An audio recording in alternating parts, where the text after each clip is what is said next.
Hola amigos, ¿cómo les va? Bienvenidos a una nueva edición de Crypto Bee Politics. Y hoy tenemos un invitado de lujo muy especial. Estamos hablando de Fernando González. Él fue prosecretario de la redacción de Clarín, exdirector del Cronista Comercial. Bueno, ha pasado por noticias, por un montón de medios. Periodista muy prestigioso de la República Argentina, actualmente en Madrid. ¿Cómo estás, Fernando? Bienvenido. Bien, muy bien, muchas gracias, muchas gracias y me parece demasiado, ¿viste? Cuando escuchás los lugares donde uno estuvo, Sí. se asusta de tanto tiempo, pero muy bien y muchas gracias por este contacto.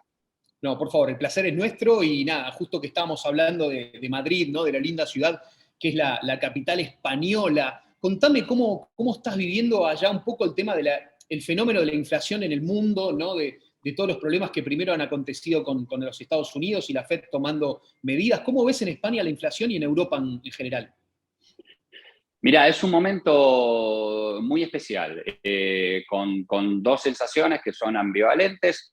Una es Ujú. porque como vos marcás, ¿no? Es un momento complicado en el sentido de que la pandemia y todo lo que fue el periodo post-pandemia generó de parte de los estados, de los países importantes, de los países desarrollados como Estados Unidos, como los países de la Unión Europea, eh, poner mucho dinero en el circuito económico, poner dinero en subsidios, poner dinero en el sistema de salud, poner dinero en los salarios de la gente, en tratar de recrear la economía durante la pandemia. Eso obviamente que ha generado todo una complicación económica, que el resultado es la inflación que hay, una inflación de entre el 8 y 10% para la mayoría de todos estos países. Sí.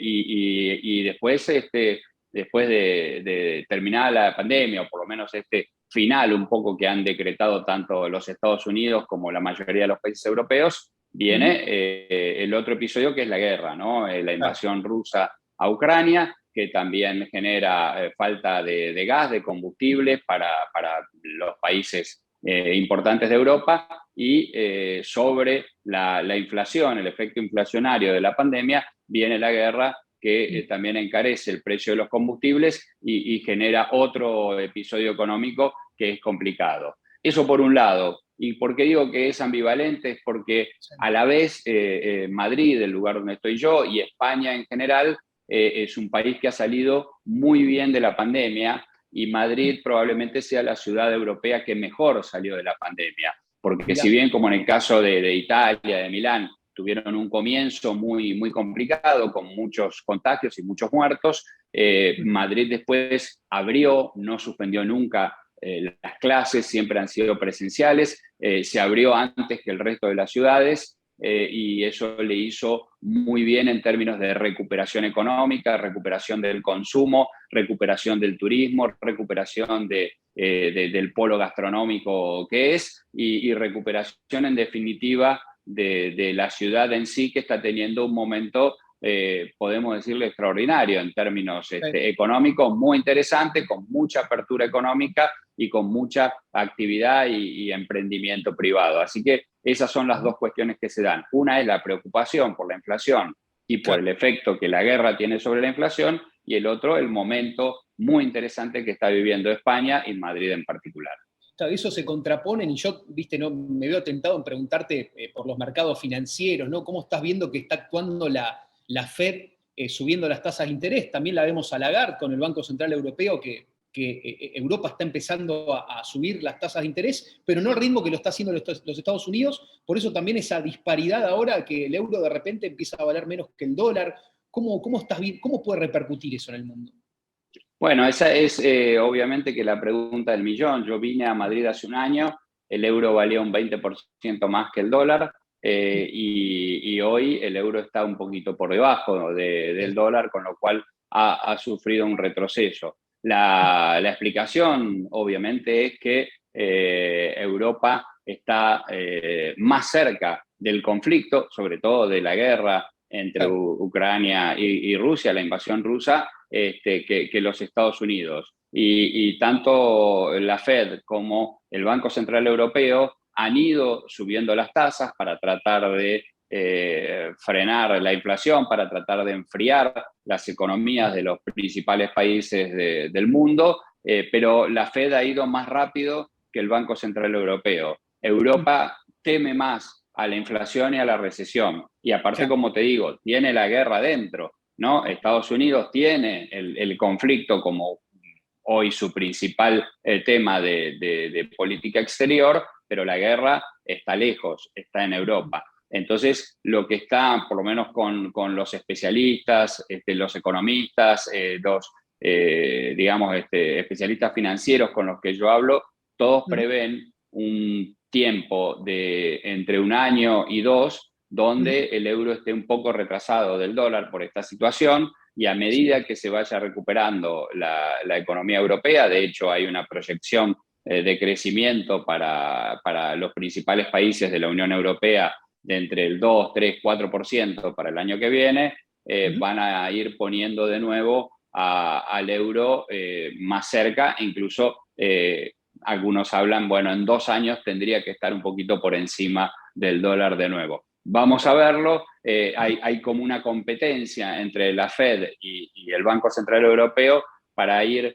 tocando hacia arriba las tasas sin matar el consumo, tratando de que la economía no se enfríe totalmente, porque eso es una complicación, pero sí está el objetivo de bajar esta inflación que está en el 10, el 9, el 8%, ir llevándola el año que viene a un 4 o 5%, y en 2 años tenerla de nuevo en los índices históricos por debajo del 2%. Exacto. Y Fernando, vos que venís obviamente, de las finanzas y la economía tradicional, ¿cómo estás viendo este fenómeno digo ya, una realidad de las criptomonedas? ¿Cómo impactan el mercado? ¿Cómo lo ves vos? ¿Cuál es tu visión, si es que querés darla desde tu lugar? Mirá, Otros países adoptándolas, ¿no? Como El Salvador, ahora Rusia dice que fue su transacción, digamos, económica se rigió por las criptomonedas, ahora dice que la bolsa rusa van a adoptar las criptomonedas para hacer transacciones. ¿Cómo lo ve una persona que viene de los mercados tradicionales, no? No, por supuesto. La verdad es que estamos en un momento de incertidumbre. El pasatiempo preferido que teníamos con mi hijo, que tiene 14 años, que es un fan de las criptomonedas, como todo chico tequi, como todo chico que tiene su cabeza formateada diferente a la nuestra, en términos mucho más digitales que los que tenemos nosotros. Había en el periodo de la pandemia, como todo el crecimiento exponencial que tuvo la digitalización de todas las actividades de la economía en general y del ser humano, las criptomonedas tenían un avance, había una suerte de euforia, han llegado a estar los valores muy, muy altos. Me parece que lo que hizo la llegada de la inflación y después la llegada de la guerra es amplificar la sensación de incertidumbre, y que eso también golpeó un poco a las criptos, ¿no? Por eso han bajado los valores y por eso todo el mundo está como en un escenario de expectativas, viendo qué es lo que puede deparar el futuro. Yo creo que, de todos modos, el salto exponencial de la digitalización, de la seguridad en términos de blockchains, de todo este fenómeno digital. Digo, hoy hay bancos digitales, el fenómeno del New Bank, que son absolutamente nativos digitales, ha tenido como un freno en este tiempo, donde la gente y los operadores, todo el mundo está viendo, bueno, a ver cómo termina la guerra, cuándo termina la guerra, cómo salimos de esta ecuación entre inflación y conflicto bélico internacional, para poder retomar el ritmo que venía habiendo hacia el final de la pandemia, que era un ritmo digamos, muy, muy, muy intenso de utilización y de ir reemplazando todo el viejo sistema de la economía, todo el viejo sistema de las finanzas. Sí, un cambio de paradigma ahí tenemos. Estamos dialogando, el placer con Fernando González, Él es argentino, estás viviendo en Madrid, pero bueno, me decís que estás conectado con Argentina haciendo radio, también lo pueden leer en Infobae, que es un periódico muy prestigioso de Latinoamérica y de Argentina digital. Fernando, ya te voy a llevar a nuestra región, a Latinoamérica, en particular Argentina? ¿Cómo ves el rol de la Argentina o de Latinoamérica en general y de Argentina en particular para los próximos años? ¿Cómo ves la política y qué es lo que va a pasar? Mirá, la verdad es que, bueno, yo estoy haciendo una experiencia en Madrid muy conectado con la Argentina, porque como vos decís, escribo mis columnas para Infobae, salgo por CNN Radio Argentina todos los días, y soy un poco un producto de estos tiempos, ¿no? Porque sin la revolución digital, sin ese crecimiento exponencial del universo digital, yo no podría estar acá trabajando en conexión permanente con la Argentina. Y bueno, y lo que te puedo decir es que América Latina y la Argentina en particular están en un periodo de incertidumbre muy alta. Latinoamérica porque está viendo cómo sale de la pandemia, está viendo un cambio de signo político, la mayoría de los gobiernos que están instalándose en países como Colombia, como Chile, como Perú, probablemente como Brasil el 30 de octubre, si es que Lula confirma su triunfo en las elecciones presidenciales de Brasil, y después habrá que ver qué pasa en Argentina, pero son gobiernos de signo de izquierda en un momento en que el mundo necesita las recetas habitualmente que son de la derecha o de los sectores más conservadores para tratar de bajar los niveles de inflación y para tratar de recuperar esas economías. Ese es el dilema que hay hoy, que se verifica en la cantidad de estallidos que van apareciendo en los diferentes países de Latinoamérica. Es un momento de incertidumbre y es un momento en el cual los gobiernos no saben bien cómo hacerle frente a estos desafíos. Pasa como pasó en Chile, pasa como pasa en Brasil, pasa como ha pasado en Perú, en Ecuador en este momento. Es un momento muy, muy complicado para toda América Latina y en particular la Argentina tiene incluso una situación que podemos calificarla de la peor, ¿no? Respecto de todos estos países de LATAM. La peor, ¿por qué? Porque la inflación es la más alta de Latinoamérica, exceptuando a Venezuela, ¿no? Que es casi un caso perdido.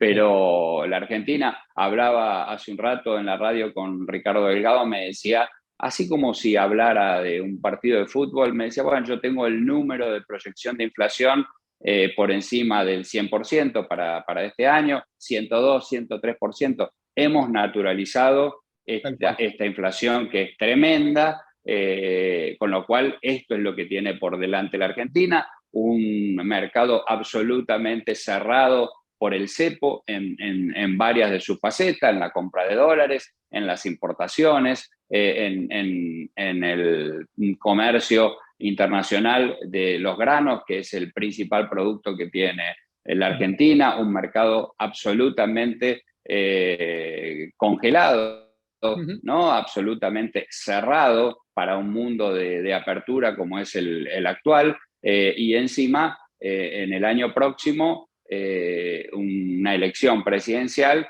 que abre otra incertidumbre más, otro foco de incertidumbre, que es quién va a seguir gobernando la Argentina a partir del año próximo. O sea que vos tenés inflación altísima de más del 100%, tenés un mercado cerrado por los cepos financieros, monetarios y al comercio exterior, y encima tenés la incertidumbre que te abre una elección que viene con las dos coaliciones que han sido los últimos gobiernos de la Argentina, con serios problemas internos. Así que es un cóctel bien un cóctel explosivo el que tiene la Argentina por delante, quizás la peor de las situaciones, exceptuando a Venezuela o los países que no tienen democracia como Cuba o Nicaragua, pero es de los países que están en democracia el que tiene las peores condiciones en este momento la Argentina y los peores pronósticos.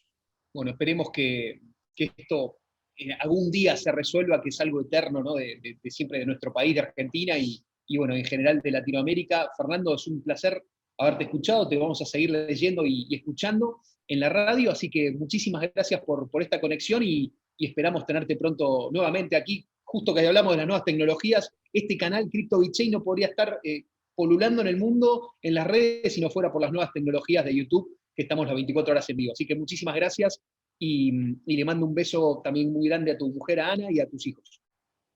Muchas gracias por este contacto. Cuando quieran ustedes, estamos para hablar y para contar lo que uno puede contar. Abrazo grande. Muchas gracias. Abrazo. Saludos para todos. Adiós. Know that they ride or die. I keep boys by my side. Know that they ride.